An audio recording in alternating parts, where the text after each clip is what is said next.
En la República Dominicana, en la sociedad dominicana, existen muchas prácticas de racismo.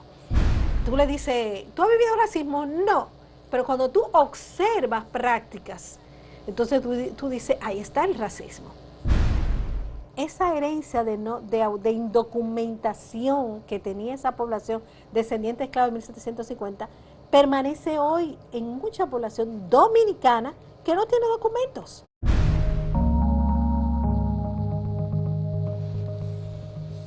La composición étnica del pueblo dominicano es un tema de debate y hay múltiples preguntas.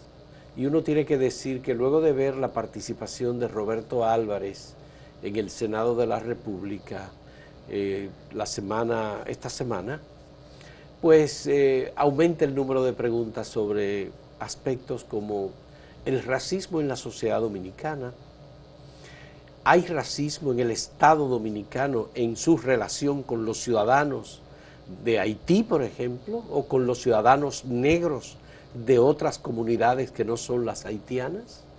¿Y los negros dominicanos sufren del racismo institucional del Estado dominicano o sufren como consecuencia del racismo cultural que existe y otras universidades incluso detectan en la sociedad dominicana? ¿No somos nosotros una sociedad pluricultural de alguna manera, en donde hay criollos, hay mulatos, hay negros? La composición social del pueblo dominicano viene sobre todo, fundamentalmente, por la herencia africana. Eso también nos acerca a los haitianos y a los cubanos y a los jamaiquinos también. De manera que hemos invitado a una antropóloga social que ha hecho mucho trabajo de investigación en sectores, en los barrios de la sociedad dominicana, en la frontera y en otros lugares sobre actitudes del ciudadano y la ciudadana de República Dominicana. Estamos hablando de Taira Vargas García, una amiga colaboradora de Acento y una persona que ha venido varias veces precisamente a este programa. El tema que nos trae es esa composición del pueblo dominicano racial y la actitud frente a la comunidad haitiana y particularmente los migrantes haitianos. ¿Podemos convivir como se convive en la frontera, con relaciones comerciales, culturales, gastronómicas, etcétera, religiosas, que son muy intensas? ¿O no? ¿O hay una separación y nosotros estamos de un lado y los haitianos están de otro? Taira, la primera pregunta, así más global. ¿Hay racismo en la sociedad dominicana? Buenos días, Fausto. Claro que sí, claro que sí. Y te puedo plantear que racismo es toda práctica de interacción social entre personas mediada por el color de la piel. Entonces, en la República Dominicana, en la sociedad dominicana, existen muchas prácticas de racismo. Es difícil hablar del racismo cuando tú eres una persona que no eres de piel negra. Eso me lo han dicho muchas personas de piel negra, que me dicen, Tajira, a veces tú no te das cuenta de cosas que yo sí me doy cuenta, porque soy de piel negra. Pero yo he estado trabajando el tema con personas de piel negra y he trabajado con afrodescendientes, precisamente, personas de piel negra, y he trabajado con personas, he estado con muchas personas amigas, cercanas, que son de piel negra, que son mucha la gente de piel negra en este país. Entonces, cuando estas personas me cuentan que la bajan de un autobús a un amigo, ¿que lo bajan de un autobús? Lo bajaron de un autobús, a un amigo de Jaina, lo bajaron de un autobús, porque ese autobús iba para Cañafistol, Baní. Y el chofer le dijo, yo no monto negros en mi autobús. ¿Eso qué es? Eso es racismo, ¿no? Eso es apartheid. ¿verdad? Otro caso de una amiga que nos montamos en un motoconcho. Pero además eso es ilegal.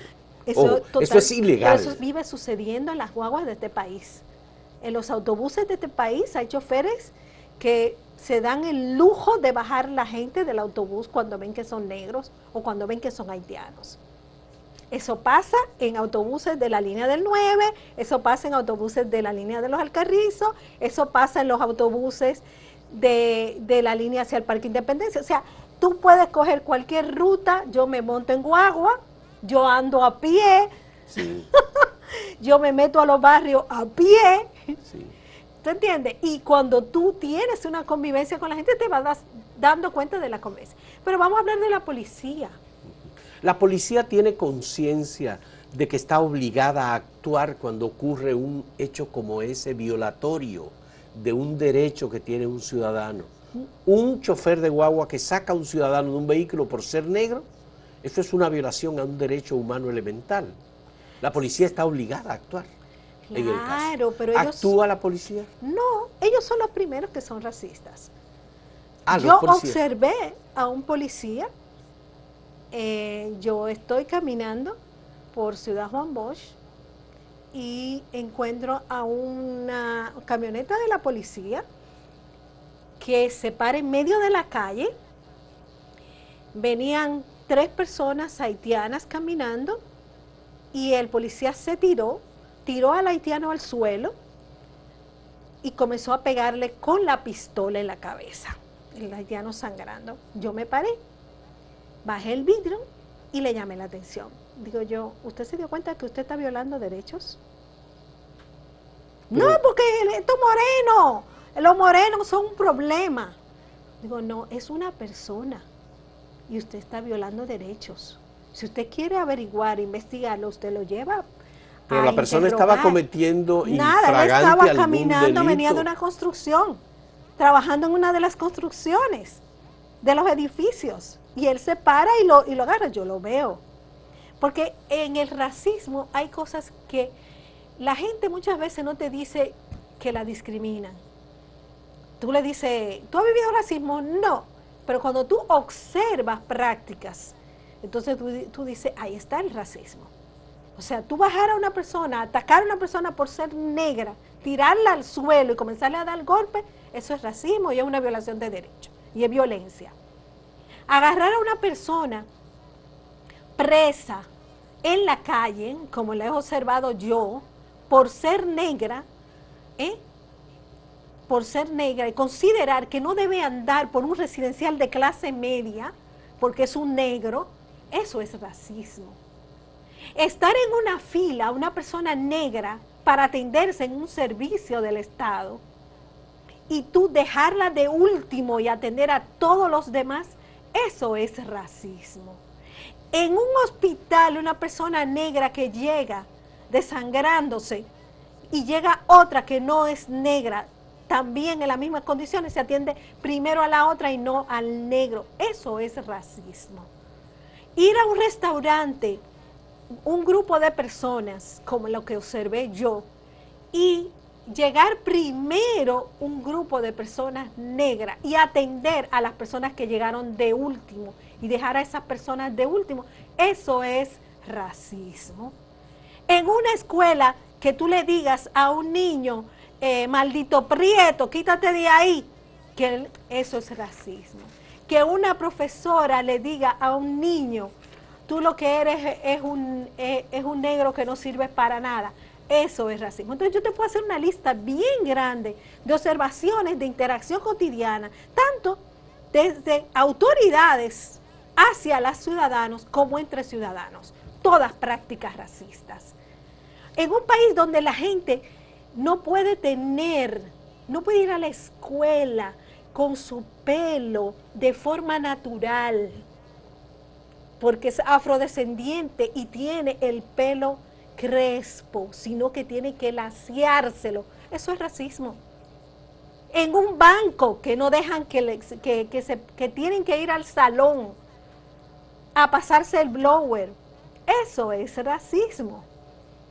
El uso de los aretes, las argollas grandes por las muchachas, que eso es parte del estilo afrodescendiente, prohibido en muchas escuelas. Eso es racismo. ¿Me entiendes? El uso de las trenzas, que no se permite en los centros educativos, tanto ni de los muchachos ni a las muchachas.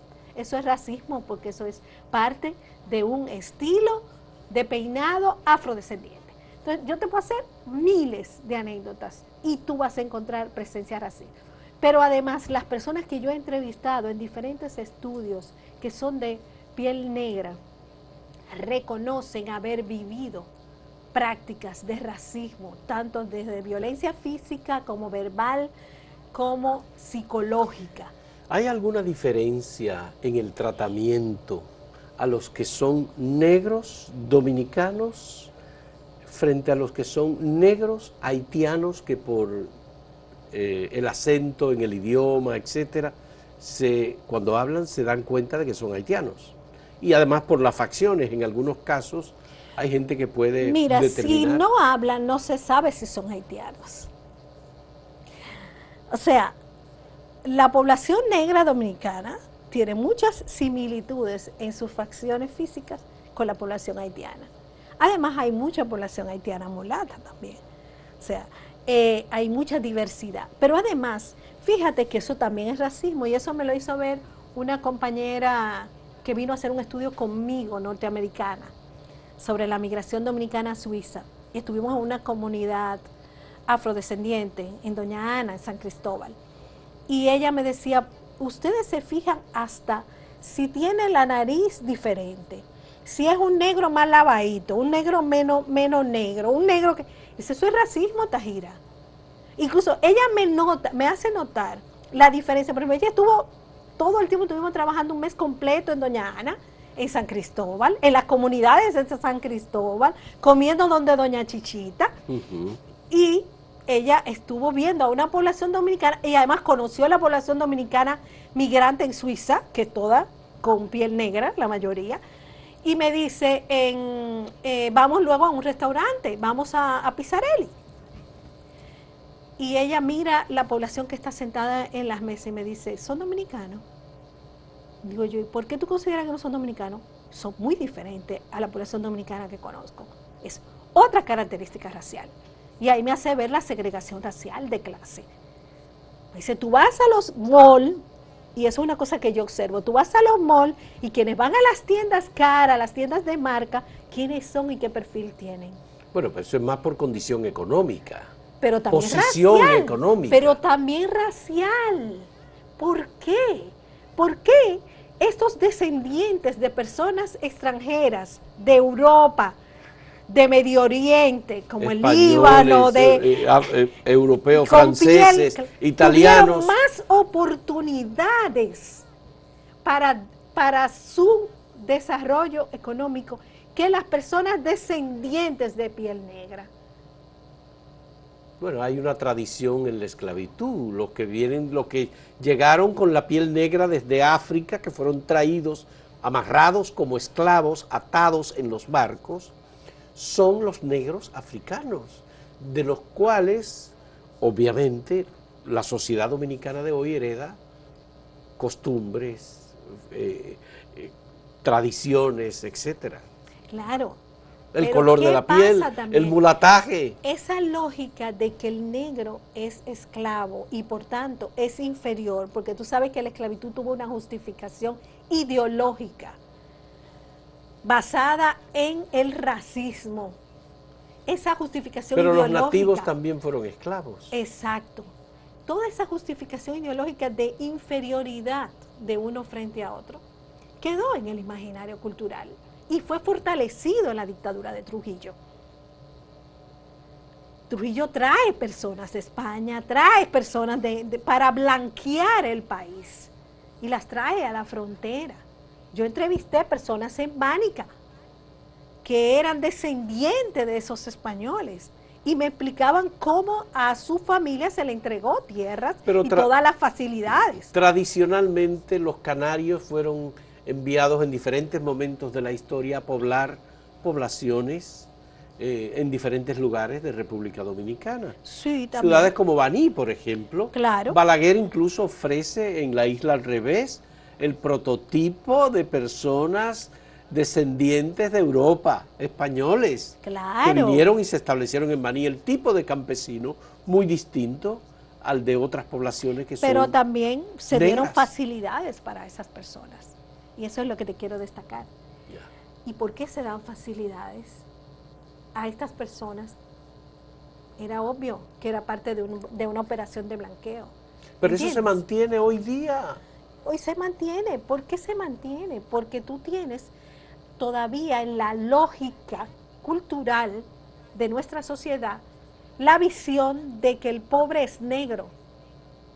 Entonces, el pobre que es negro no se reconoce negro porque el negro es el haitiano, que está peor que él. ¿Me entiendes? Sí. Entonces, tú tienes una Es estratificación. decir, el negro dominicano no se reconoce negro porque para él el negro es el al haitiano, haitiano. que Y es más pobre que él. Más pobre que él. Ya. ¿Me entiendes? Sí. Entonces, y la gente no quiere reconocerse negra porque además piensa, si durante 30 años de dictadura las personas negras eran perseguidas, o sea, cuando alguien negro caminaba por la calle, era parado y lo hacían decir perejil, había una persecución hacia esa persona. Sí. Entonces, ¿qué hace la gente? Un mecanismo de defensa para no ser perseguido y no ser juzgado es yo no soy negro. Y además, tú tienes unas cédulas que no incluían en el color de la piel el negro, sino el indio oscuro, el indio claro o el indio indio. Ya. Entonces, ¿tú entiendes que hay un racismo que está en la estructura social, educativa, antropológica de la sociedad dominicana? Claro que sí, claro que sí. No se puede decir que no hay racismo en República Dominicana. No, para nada. Es un absurdo. Es un absurdo decir que no hay racismo en la República Dominicana. Y es una bofetada a las personas de piel negra que están viviendo la discriminación y que necesitan que se tome, que haya un régimen de consecuencia hacia las prácticas de discriminación racial. O sea, cuando tú dices no hay racismo, no hay necesidad de tú legislar a favor de que haya consecuencias contra las prácticas discriminatorias, porque como no hay racismo, no necesitamos sanción para quien comete ese racismo. ¿Me entiendes? O sea, todo lo que tú traes detrás, ese discurso de negación del racismo, es negarle derechos a las personas de piel negra frente a lo que están viviendo en el día a día y en la cotidianidad. Pero, por ejemplo, un organismo como el Senado de la República, que está integrado básicamente por personas de piel negra. Exactamente. Entiende que, por lo menos yo, por las intervenciones que hubo, que decir que hay racismo en República Dominicana es una afrenta al país, como le han hecho saber al ministro de Economía, Pavel Issa. Incluso proyectaron un video diciendo que Pavel Issa dijo que sí, que hay racismo en República Dominicana, y eso ya lo hace merecedor de una sanción. Es decir, que también vamos a reprimir por reconocer que hay racismo. Claro, porque el problema es que primero queremos dar una imagen internacional de que no hay racismo porque eso afecta el turismo. Pero cuando el mismo Departamento de Estado de Estados Unidos advierte a sus ciudadanos afroamericanos sobre situaciones de maltrato y de discriminación que han vivido ellos como ciudadanos, ¿me entiendes? Cuando tú tienes informes como el de Amnistía Internacional, donde te presenta un estudio sobre el tema del racismo, cuando tú tienes estudios como los hechos por el Centro Montalvo sobre el tema del racismo, pero Pavel está hablando también, porque Pavel fue parte de la Oficina de Desarrollo Humano de las Naciones Unidas. Y cuando estuvimos, que yo fui parte del equipo en algún momento, así trabajando en los informes provinciales junto a Pavel y junto a Miguel, a Rosa Cañete, a Annie Lafontaine, que es historiadora, Laura Cárdenas, un grupo de personas que allí, de diferentes disciplinas, estuvimos haciendo informes en cada provincia. Y en esos informes de las provincias sale información sobre prácticas de racismo, sobre la situación de convivencia entre población migrante haitiana y dominicana, ¿no? Entonces, es obvio que Pavel tiene mucha información sobre esto, pero no solo por esos informes, sino por todo lo que ha hecho Pavel en su trayectoria como una persona que ha investigado. Lo que pasa es que Pavel es ministro de Economía, ese no es el tema que a él le corresponde, él trata los asuntos económicos, él dio una declaración y entonces le hicieron toda una campaña porque hay una ofensiva de la ultraderecha en el país que se expresa en organismos como el Senado de la República y en otros organismos, y eso pues también es como una repercusión de carácter político que no creo que a Pavel le interese. Vamos a hacer una pausa en este diálogo con Taíra Vargas, antropóloga social, y vamos a hablar de los estudios de Taíra sobre la convivencia entre dominicanos y haitianos en la frontera. Okay. Bien, en un momento volvemos.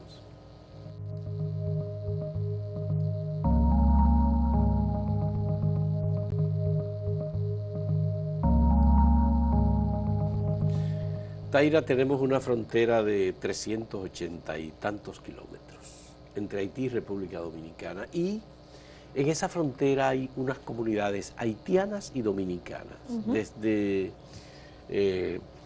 Pedernales hasta Dajabón, hasta Montecristi. Comunidades que conviven entre ellas, que tienen intercambios culturales, que tienen trabajo, que tienen gastronomía parecida, que tienen mucha comunicación una comunidad con la otra. ¿Hay problemas de racismo en la frontera de República Dominicana y Haití? ¿O esas son comunidades que se identifican mutuamente? Mira, cuando tú dices hay racismo o no hay racismo dentro de una comunidad, hay que destacar los matices en la convivencia cotidiana. O sea, lo que yo, por ejemplo, en la investigación que hicimos, yo hice 3 investigaciones en la frontera en diferentes momentos históricos. En el 2000 para Flaxo, sí, cuando dirigía Flaxo Rubén Sillier, hice un estudio con Haroldo sobre el tema de las prácticas culturales de interacción entre haitianos y la población haitiana y dominicana en la frontera. Luego hice un estudio en el 2011 que citaba ahorita, y en los estudios en los informes provinciales de desarrollo humano y también en el estudio de cohesión social. Estamos hablando del periodo 2010 al 2012.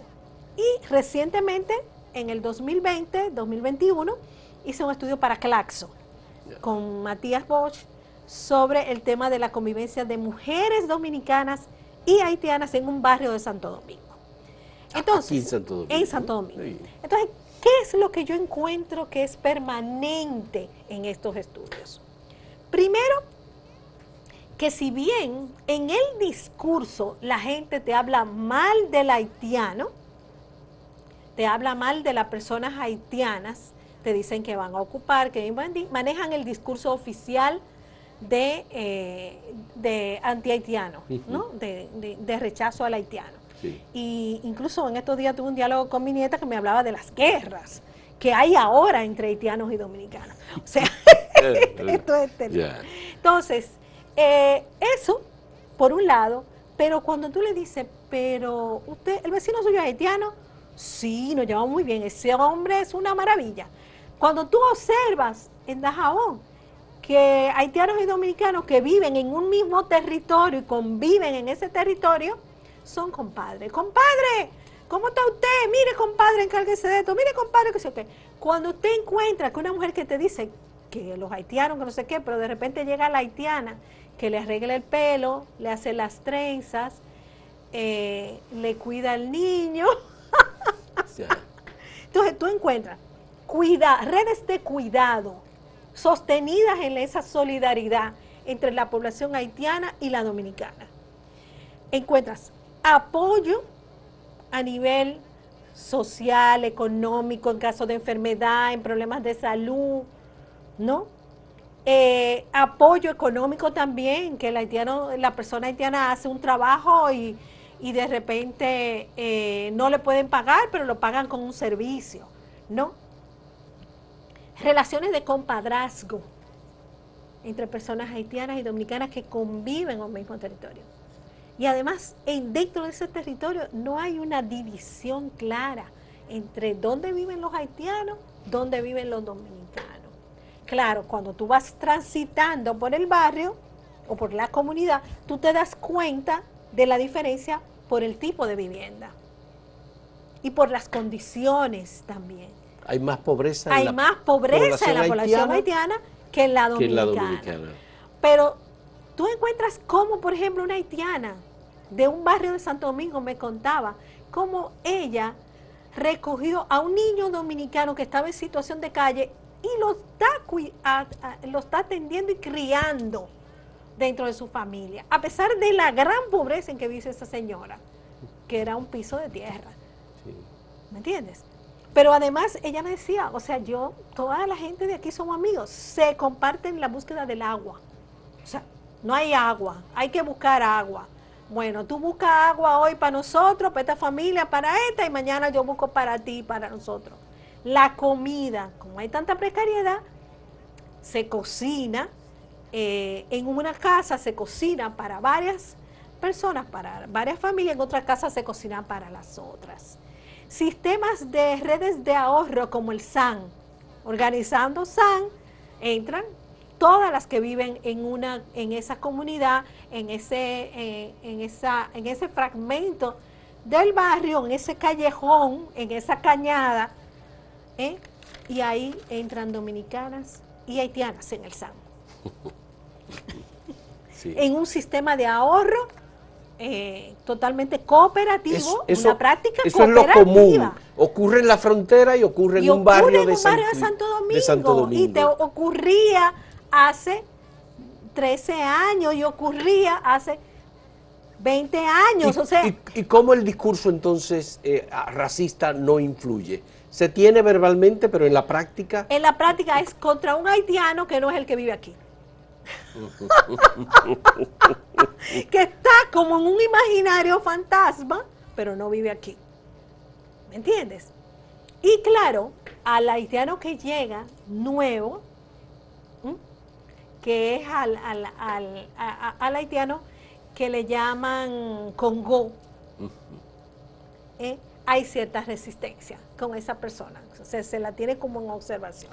Qué es lo que va a hacer, para dónde va a ir, cómo va a ser, pero realmente se hace difícil en una convivencia donde el territorio es un espacio de interacción. Yeah. O sea, los barrios, las comunidades, la gente está jugando dominó en el barrio, sí, está bebiendo cerveza en el barrio. O sea, pero el haitiano no es de colmadón, no es cervecero, no juega dominó. ¿Quién dijo? Eso me lo dijo Carlos Andújar. No, pues yo eso observo los juegos de dominó y yo observo a quienes van a los colmadones. Y ahí va que el haitiano es más integrado a la familia. No. Y el tema de la espiritualidad. A ver. Ahí tú tienes prácticas religiosas. Prácticas religiosas. Muy diversas. O sea, la población haitiana tiene, al igual que la población dominicana, unas prácticas religiosas, mágico-religiosas y culturales diversas. Tú tienes población haitiana que es protestante, iglesias protestantes haitianas con pastores haitianos que le hacen el creol, personas haitianas que son católicas, personas haitianas que no son creyentes, personas haitianas que mezclan las prácticas mágico-religiosas populares como el vudú con el catolicismo. Pero lo mismo pasa en República Dominicana con la población dominicana. Población dominicana que está metida en la iglesia católica y que el 29 de septiembre, que pasó recientemente, hubiese sido bueno haber hecho un recorrido por los barrios y por todo el país y darte cuenta de todas las fiestas de atabales que se estaban haciendo el 29 de septiembre a Belie Belcán, San Miguel el poderoso, sí, para la gente, igual que Anaísa en junio. Y esas son prácticas que se dan de gente que organiza su fiesta de atabales, pero también está metida en la comunidad religiosa y está yendo a misa y está porque no hay un divorcio entre una cosa y otra, hay una integración, hay un sincretismo religioso. E igual pasa con la población haitiana. Y tú te encuentras jóvenes haitianos y jóvenes dominicanas que están juntos bebiendo en un colmadón. Y muchos jóvenes haitianos que trabajan en construcción, que el viernes cobran, buscan ese dinerito para pagarle a una chica dominicana del barrio la salida a algún lugar, o arreglarle, o el arreglo de las uñas, o el tema de las trenzas. Eso es lo que se ve, tú en tus investigaciones has encontrado de la práctica cotidiana. Exacto. Incluso, de convivencia. Incluso te quiero destacar que hay una población dominicana que habla creol, tanto en la frontera como en los barrios, por su interacción con la población haitiana. Y el hecho de que se haya expandido la práctica del estilo de peinado de trenzas proviene de esa interacción entre la población haitiana y dominicana, donde las dominicanas le han pedido a las haitianas que las enseñen a hacer las trenzas en sus salones de belleza o en su práctica, porque hay gente que hace trenzas en su casa. La fulana me pide que le haga una trenza, yo voy y le hago la trenza y ella me paga por hacerle las trenzas, y eso lo hacen dominicanas y lo hacen haitianas. Pero ha habido una interacción, hay una interacción. Pero lo del creol, por ejemplo, lo de aprender el creol se da en los lugares próximos a la frontera, la frontera, no en la ciudad. Sí, señor. Aquí hay en gente la zona que habla urbana, creol en la zona urbana. En los barrios hay gente que ha aprendido creol, y sobre todo población joven, que habla creol.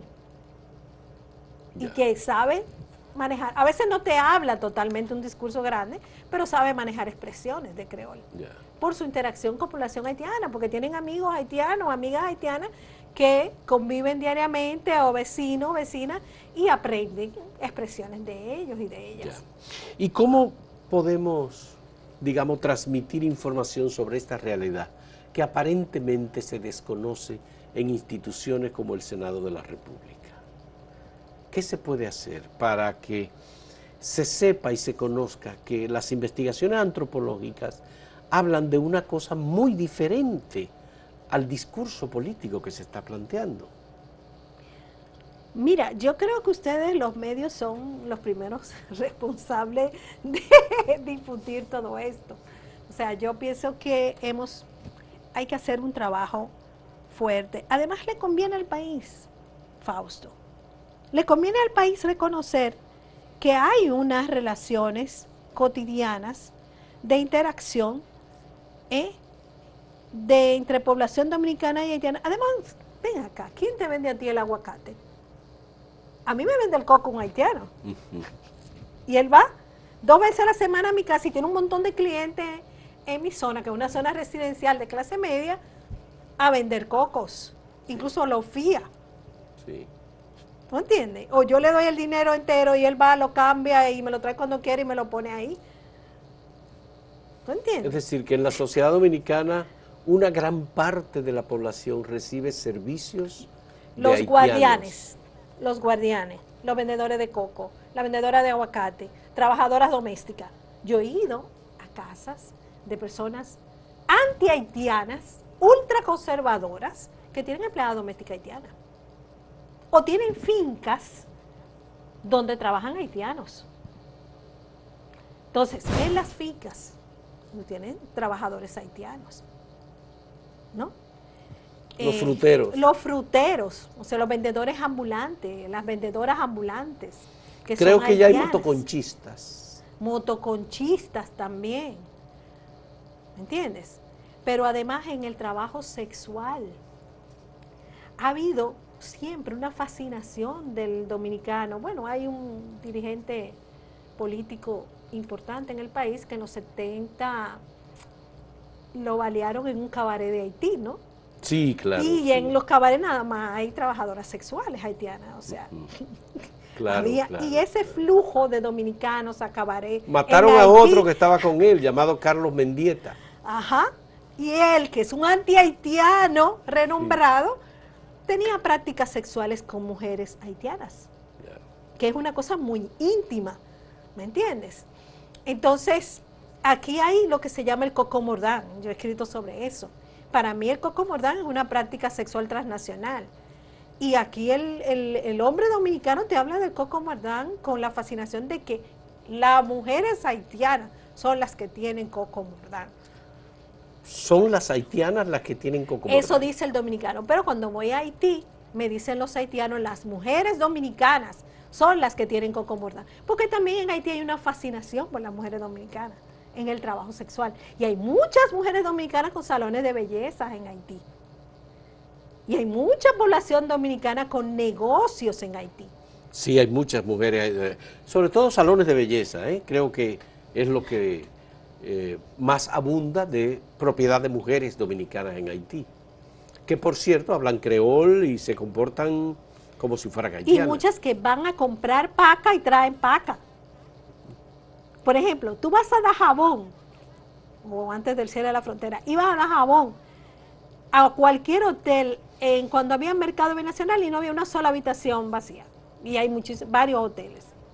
Porque había una población dominicana y había muchas mujeres que iban para el mercado a comprar, para vender en Santo Domingo. Entonces, aquí lo que ha ocurrido entonces es un discurso político que se está interponiendo en una práctica cotidiana con el interés de imponer una ruptura. Claro, hay un interés de imponer una ruptura. Hay un interés de enemistar a ambos pueblos. Ha habido un interés histórico de enemistarnos, de vender al haitiano como el brujo, como la persona violenta, como la persona que no tiene prácticas sociales de convivencia armónica, ¿no? Que se aísla. Y hay un interés también de negar. Primero negar nuestra identidad, negar la presencia afrodescendiente en nuestra cultura, negar nuestro color de la piel, por Dios. O sea, tú coges un video y te vas a los barrios, y te vas a cualquier colmadón un domingo, o un sábado, un viernes, y tú vas a ver de cuáles son las características raciales de la población dominicana. Yo no te tengo que decir nada, haz el video, pasa por los colmadones. ¿Hay información sobre las características raciales hoy día, así como con estadísticas? ¿Somos tanto por ciento afrodescendientes? La ONU trabajó una encuesta sobre eso, pero el problema es que una cosa es manejar un discurso sobre tu identidad racial y otra cosa es observar tus prácticas y tus características en términos de identidad racial. Y es lo que yo planteo. Yo entiendo que un estudio de identidad racial tiene que hacerse con la combinación de las dos perspectivas, cuantitativa y cualitativa, y etnográfica. Porque la etnografía es la que te puede ofrecer información de observación de la cotidianidad, pero además de observación de las características de la gente. Y poder entonces así plantear el otro lado de la realidad que se pretende ocultar y que se ha pretendido ocultar por tanto tiempo. Roberto Álvarez en el Senado de la República citó a Carlos Andújar en una entrevista que le hicimos aquí, dice, hablando de un censo que se hizo en 1755, en donde el 70% de la población era afrodescendiente o eran mulatos. Entonces, claro, ese es un censo que por lo que tengo entendido parece ser que no incluyó a la población africana esclava, que o a los descendientes de esclavos. En ese momento. Había esclavitud en ese momento. Porque no se reconocía la ciudadanía, la integración de la población esclava como ciudadanos con derechos. Claro, o sea, si tú te pones a buscar... Es decir, que era posiblemente mayor el porcentaje. Era mayor el negro, el que no aparece. O sea, la población descendiente de esclavos, y los esclavos no tenían documentos. ¿Cómo tú los registras?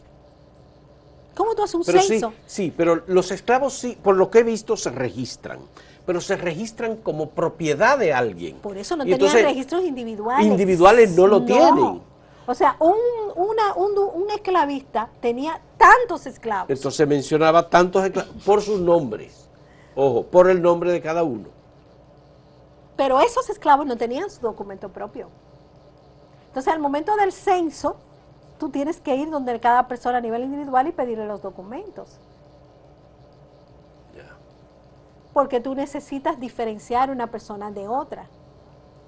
Pero además, esa herencia de indocumentación que tenía esa población descendiente de esclavos de 1750 permanece hoy en mucha población dominicana que no tiene documentos. Que hoy, Hoy siglo XXI, que no tienen documentos. no tienen documentos. No tienen documentos. Acuérdate que habían programas y hay programas que tratan de documentar a la gente, porque en las comunidades rurales, en los barrios, tú encuentras cantidad de gente que no tiene cédula, ni acta de nacimiento. Su mamá no tenía acta de nacimiento, ni su abuela tenía acta de nacimiento, y el proceso de documentación resulta más difícil. Pero a pesar resulta que el de las facilidades. 98% de los partos en este país son institucionales. Un niño que nace en un hospital se registra por obligación, porque hay toda una cadena. Sí, tú lo registras, pero ¿cómo tú logras que ese niño le saquen acta de nacimiento? O sea, bueno, que no la vayan a buscar es una cosa. Ojo, que no la vayan a buscar es una cosa, pero el acta de nacimiento, obviamente que debe quedar registrada, porque en el hospital queda la información. Y le dan un documento a la persona, padre o madre de la criatura. Pero no necesariamente es así. Además, cuando tú tienes a un niño que tú estás registrando, pero su madre no tiene cédula, y es dominicana. Yeah. ¿Cuántos niños no hay y niñas no hay en las escuelas dominicanas sin documento? Yo te puedo decir de estudios recientes que yo he hecho con niños, niñas y adolescentes de escuelas, donde una de las causas principales de deserción, entre muchas otras, es no tengo documento. No podía seguir, porque ya en octavo para pruebas nacionales me estaban pidiendo los documentos y yo no tenía. Bueno, ir a buscarlo no es tan fácil, ¿verdad? No. Porque ahora los niegan. No solo eso, Fausto, una población pobre que consigue mínimamente que una cantidad de dinero para sobrevivir en un país caro, donde cada vez la comida está más cara, donde los artículos cada vez están más caros y donde el transporte es caro. Es igual que pasa con las mujeres víctimas de violencia. ¿Cuántas mujeres víctimas de violencia yo he entrevistado que no van a poner la denuncia porque no tienen dinero para el transporte? ¿Cuántas familias no tienen dinero para transportarse a hacer gestiones de ese tipo? Para ir al hospital. Se le hace difícil a las embarazadas mantener un seguimiento de chequeo en el hospital por el tema del transporte. Sí. Y a muchas personas con problemas de salud. Sí, sí. Bien, vamos a hacer una última pausa en este diálogo con Taira Vargas, que es antropóloga social y que, como ya han visto, tiene amplísimos conocimientos e información sobre el tema étnico en República Dominicana y la presencia de la comunidad haitiana en nuestro país. Aparte de los dominico-haitianos, que son otros. Los dominicanos de ascendencia haitiana. Los dominicanos de ascendencia haitiana que tienen muchos años en nuestro país y que fueron afectados por una sentencia. Que se le despojó. La 168-13. 13, que se le despojó de la ciudadanía dominicana como consecuencia de una decisión del Tribunal Constitucional por el caso de Juliana Deguis. Y muchos apátridas que tenemos. Que todavía los tenemos. Claro. Volvemos en un momento.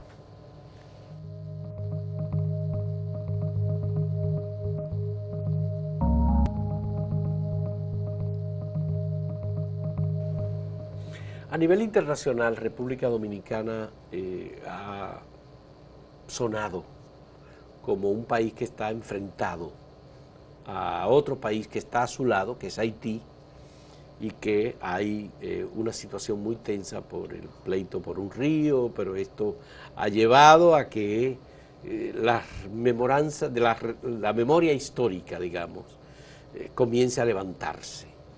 Las relaciones de Haití con República Dominicana. Aquí ha habido un discurso también de que los haitianos nos han afectado, que no querían nuestra independencia o nuestra separación, etcétera. Todo eso está ahí. Se recuerda la matanza el degüello de Moca, dicen. Sí. Eso es una de las cosas. Que hay otra la versión retirada, de que no se dio. exactamente, sí, eso lo hemos hablado. Entonces, en una situación de tanta tensión, cerrada la frontera, ¿cómo se ve el futuro de estas comunidades que están tan relacionadas? ¿Hay futuro para esas comunidades o estamos expuestos a nuevas rupturas ya en el ámbito de la cotidianidad? Mira, Fausto, si fuera solo un problema de ruptura de la cotidianidad, pero no, es ruptura del medio de vida de la gente.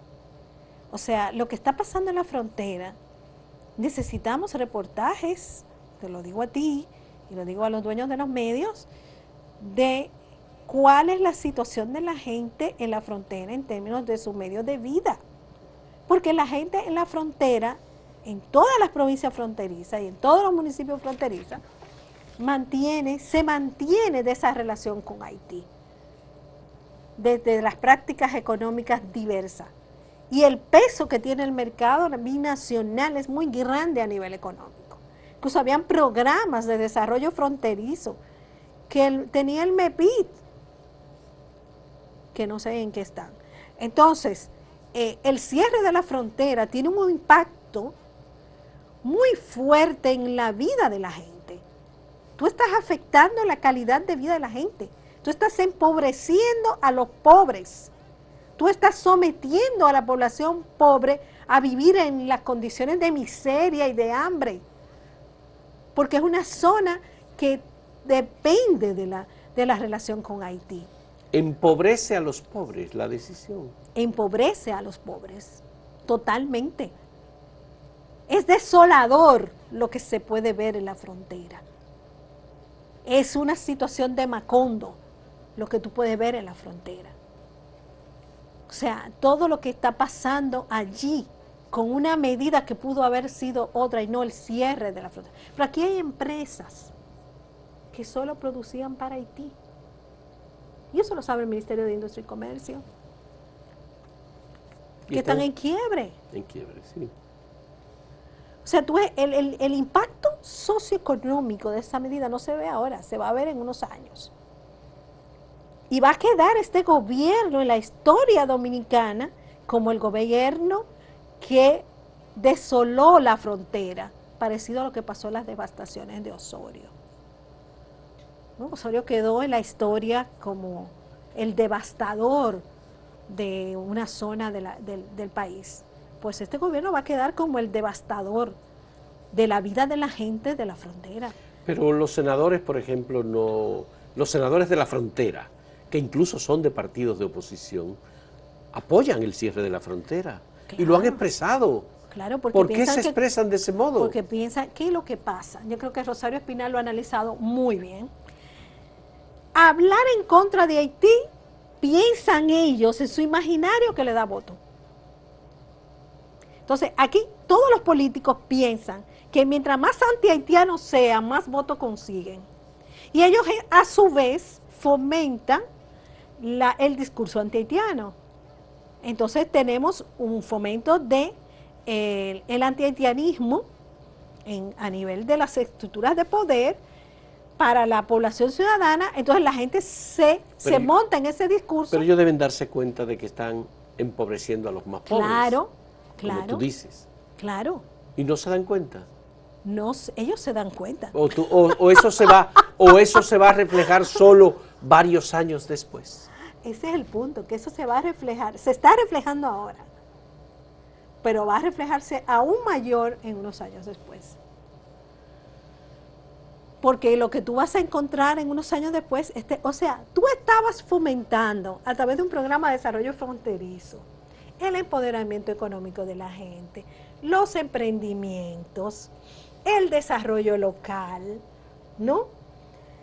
A través del Ministerio de Economía. A través del Ministerio de Economía, pero además a través de todo lo que se estaba dando allí, a nivel de los mercados binacionales, a nivel de la inversión también empresarial en esa zona, universidades, congregaciones religiosas como los jesuitas que estaban desarrollando un trabajo allí y muchas organizaciones interculturales que estaban desarrollando allí unas relaciones transfronterizas y fortaleciendo iniciativas de deporte, de cultura, de arte, para la población joven, para la niñez, todo eso. Una gran inversión que había hecho el Estado y aún habían hecho el sector privado y las agencias internacionales. Se va a pique. Y se mantiene el cierre de la frontera. Sigue, no, él lo necesita para seguir su campaña. Y para venderse como la imagen del antihaitiano número uno y que está defendiendo la soberanía, un discurso absurdo. Pero Luis no necesita eso porque él ha tenido un nivel, digamos, en las encuestas que han ido apareciendo antes de este problema, que estaba por encima del 50%. Bueno, pero él piensa que de esa manera, porque como la oposición también está teniendo un discurso antihaitiano, él no puede ceder. Si él cede, le está dando ventajas a la oposición. Bueno, ese es un análisis político que no es mío, porque yo no soy politóloga, es de mi amiga Rosario Espinal, que sí maneja todo este análisis político. Yo no me dedico a analizar a los políticos, a mí no me interesa. Sí, pero a mí me interesa es saber si se puede dar una ruptura entre esas comunidades que están vinculadas y relacionadas y que en algunos casos, por algunas zonas, por ejemplo, uno se da cuenta que todavía siguen relacionadas, independientemente del cierre de la frontera. Claro, porque otra cosa que me han dicho es que a pesar del cierre, hay una cierta interacción. Además, en este país tú puedes cerrar, pero tú tienes ahí unos agentes fronterizos. Sí, debe haber contrabando, debe haber contrabando y negocio. Todo eso se maneja por la frontera, por la otra vía, no oficial. Y todo ese manejo, por ejemplo, el tráfico de haitianos, para la construcción, para la agricultura. ¿Sigue habiendo tráfico con el control que hay ahora de la frontera y con el empeño que ha puesto el Ministerio de Defensa? Acaban de cambiar a todos los mandos fronterizos en el Ministerio de Defensa. Bueno, quizá por eso, porque en realidad el tráfico de haitianos es todo un monopolio. O sea, son muchos los beneficios que obtienen quienes trafican con haitianos. Imagínate tú que tú le cobras a cada haitiano 10,000 pesos por venir, de 10 a 15,000 pesos por venir. Y tú llenas una guagua de 40 haitianos varias veces al día. ¿Cuánto tú estás ganando? Millones de pesos. ¿Y para dónde va ese dinero? ¿Quién lo recibe? ¿Quiénes son los que tienen organizado las redes de tráfico de personas? ¿Qué relaciones tienen con las estructuras de poder? ¿Qué relaciones tienen con las estructuras de seguridad? Mi experiencia haciendo estudios de trata me demuestra que hay unas relaciones muy estrechas. Igual que la trata. O sea, trata y tráfico de personas que pasan por la frontera o que pasan por cualquier otra frontera, mar, tierra, se da en el país con mucha facilidad. ¿Por qué? Eso incluye a las mujeres embarazadas para dar a luz en Exacto, hospitales. eso es un negocio, eso es un negocio. Pero de dominicanos. Es de dominicanos. Claro. Es decir, el monopolio del tráfico de haitianos es de dominicanos. De dominicanos relacionados con haitianos, porque tú necesitas el enclave allá, que te capte la gente. Claro. Y tú le pagas ese enclave, y ese enclave a su vez le cobra a la persona haitiana. Ya. Entonces sigue siendo una frontera porosa. Sí. Pese al esfuerzo que se ha hecho en esta administración. Bueno, yo pienso que ha disminuido, es las informaciones que tengo. Pero si ha disminuido, se hace más costosa. Se hace más costosa y tengo más ganancias. Ya. Mientras más tú prohíbes, más favoreces al mercado negro. Ya. Estamos destinados a tener una convivencia amigable, cooperativa, de confraternidad con los haitianos. Mira, nosotros históricamente hemos tenido esa relación. Los haitianos nos ayudaron en la independencia, porque los haitianos querían salir de Boyer en el 1844. Mella se fue a Haití a buscar apoyo. Y eso te lo puede explicar cualquier historiador. Eso es lo que se han explicado en la Restauración. Y en la independencia. La guerra de Restauración, nos dieron armas y recursos. Mella no llegó a la Restauración. Sí. Pero Mella buscó apoyo. Sánchez se va a esconder a Haití. Por la persecución de Pedro Santana. Recibe el apoyo y la acogida en Haití para salvar su vida. Sí. Y él lo dice en la frase de vengo por Haití porque no puedo llegar por otro lado. Si preguntan por mí, soy la bandera dominicana. Eso lo dice Francisco de Rosario Sánchez, nuestro padre de la patria. Entonces, el apoyo dado por los haitianos en la independencia del 44, porque había un movimiento de reforma que quería tumbar a Boyer, sí, porque Boyer era un dictador, y que apoya a los dominicanos en la separación. Sí. Y luego en la Restauración el apoyo ya fue una cosa muy decidido y muy fuerte, y por eso incluso el grito de Capotillo, ¿dónde se da? En la frontera. En la frontera. Bien. Taira, muchas gracias, muy agradecido por esta conversación que nos ilustra y nos ayuda a entender este fenómeno de nuestra relación con Haití. Una relación que está destinada a mantenerse porque no hay manera de borrar esa división que está en esa frontera, ni de que la isla se convierta en un lugar solo de un país, de un gobierno, sino son dos. Fue una decisión de Francia y de España en su momento porque éramos colonia. De manera que muy agradecido por tu presencia y tus palabras, y muy agradecido de los amigos televidentes que nos siguen. Muchas gracias por participar de este encuentro. Hasta luego.